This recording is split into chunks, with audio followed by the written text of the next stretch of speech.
Looks like I've learned how to use this here camera. That's a first. Well, my buddy Will Rohde, he told me that I had to do a video and send you people because, you know, obviously I'm just not pretty enough to show up in person. So, it's all good. But here's my answers, I guess. What do you consider to be the most important automobile ever and why? Well, the Ford Model T. It wasn't the first car, it was just the first affordable car, which set everything pretty much going in action. So what car would you consider to be an engineering masterpiece and why? Well, obviously the Bugatti Veyron. I mean, that thing with W16 and quad turbos and just stupid amounts of horsepower. I mean, not to mention, I mean, that wing on the back, you get in and start it, and it like zips down and sounds like an aileron or something back there. It's craziness. A little extra key to put in there for squat on you. Awesome. So anyway, what's the single most important determining factor of a vehicle's value? Well, whatever somebody's willing to pay for it. You know, I mean, that's a cool car, but it ain't worth nothing. Nobody wants it. So, to date, what is the most influential automobile designer and why? Well, probably again, you know, Ford, Henry Ford. Without him, I don't think, you know, I mean, after he came up with the Model T, I mean, everybody with a welder quit their job and started building cars. I mean, there's all kinds of competition now, and they really come up with some really cool stuff, which, you know, I think that kind of started it. And, you know, Enzo Ferrari, I think he kind of raised the bar on everything, and he made making cool cars, like, you know, a competition, you know, so now everybody builds them. It's awesome. Let's see here. When it comes to automobilia and petroleum, I've never heard that word before.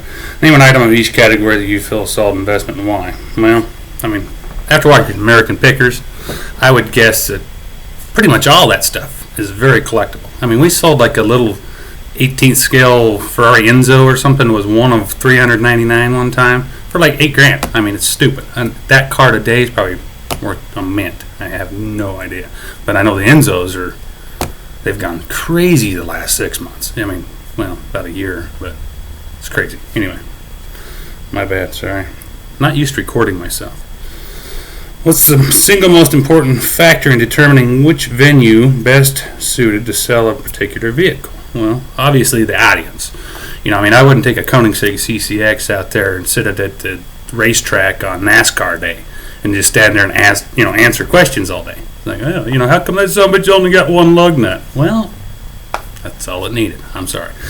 Anyway, what's your favorite car story you'd like to share with your peers? Well, one time I'm at Exotic Cars at Caesars, and I'm just fresh out of Idaho. I don't know anybody or anything. I don't even watch TV much, you know what I mean?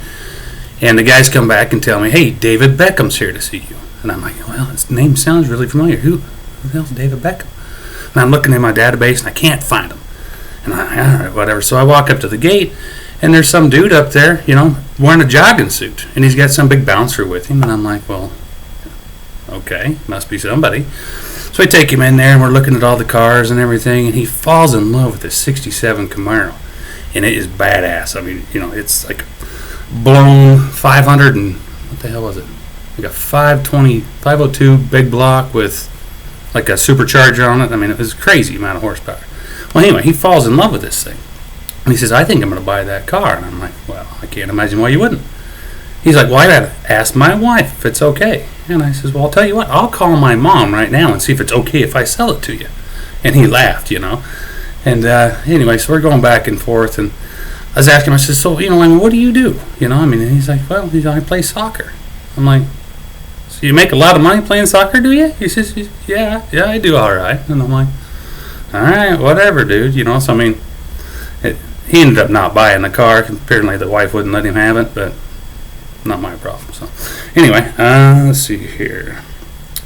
You engaged in repairing your own vehicles? If yes, what is your greatest mechanical moment?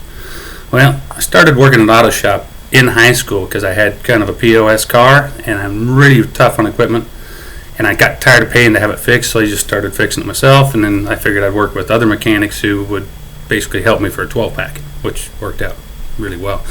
But when we was building custom bikes years ago, you know, I was working with some really, really talented people. I mean, we had lots of bikes and magazines, but, you know, the one that I did most of the metal work on and all the body work and everything that one ended up on the cover of Hot Bike one month, and I was, that was pretty cool to see. I was pretty proud of that. So let's see here.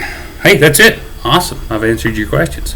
I hope that I'm out of town. I'm in a hotel room. This is the only peace and quiet I've had for a while. So sorry. I clean up better than this sometimes. But anyway, hope you guys enjoy the chat there. I'd like to talk to somebody other than myself, but whatever. All right.